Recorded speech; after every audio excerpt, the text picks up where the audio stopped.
నేను ఈరోజు మీ అందరికీ ఒకే ఒక విషయం చెప్తున్నాను. నేను మీకు అండగా ఉంటా. 30 ఏళ్లు నన్ను చూశారు. ఎప్పుడన్నా నేను లీవ్ తీసుకున్నానా అని మిమ్మల్ని అడుగుతున్నా. ఎప్పుడన్నా సిక్ అయ్యానని అడుగుతున్నా. నిద్ర లేస్తే నిద్రపోయే వరకు మెషిన్ మారిగా పనిచేస్తున్నానా లేదా అని మిమ్మల్ని అడుగుతున్నా.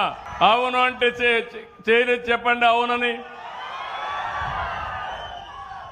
నాకు ఎంతో పైన నేను కష్టపడాలి.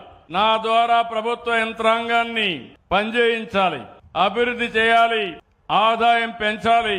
పెంచిన ఆదాయం మళ్లీ మీకు సంక్షేమ కార్యక్రమాలు ఇవ్వాలి, మీ పిల్లల్ని బాగా చదివించాలి, ఉపాధి అవకాశాలు కల్పించాలి, మీ భవిష్యత్తు బాగుండాలని చెప్పి ఆలోచించాను.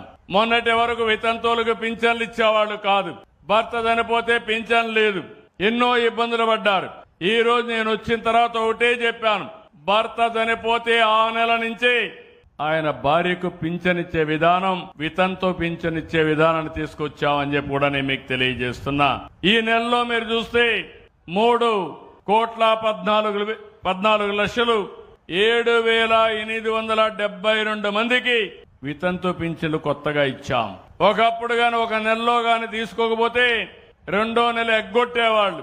నేను ఇప్పుడు చెప్పాను, ఒక నెల పోతే నెక్స్ట్ మంత్ ఇస్తాం. ఇలాంటిది ఈ ఒక్క నెలలో 1,20,187 మందికి 101 కోట్లు మీకు ఇచ్చాను. అది మీ మీద ఉండే నాకు ప్రేమ. ఓసారి పేదవాడు ఇంటి దగ్గర ఉండకపోతే ఒక నెల తీసుకోరు, బంధువులు ఇంటికి పోతారు. అలాంటప్పుడు ఎగ్గొట్టే పరిస్థితి రాకూడదని ఇచ్చాను.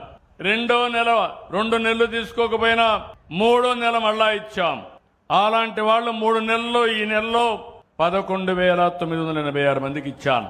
ఇదొక 15 కోట్లు ఇచ్చాను. నేను కూడా మిగలబెట్టుకోవాలంటే ఈ 3 మిగలబెట్టుకుంటే దగ్గర 130 కోట్లు మిగులుతుంది. నా ఆలోచన అది కాదు. పేదవాడి జీవితంలో వెలుగు రావాలి, పేదవాడు ఎక్కడుంటే అక్కడ ఎన్డీఏ ప్రభుత్వం ఉండాలనే ఉద్దేశంతోనే ఇవన్నీ నేను ఇస్తున్నా.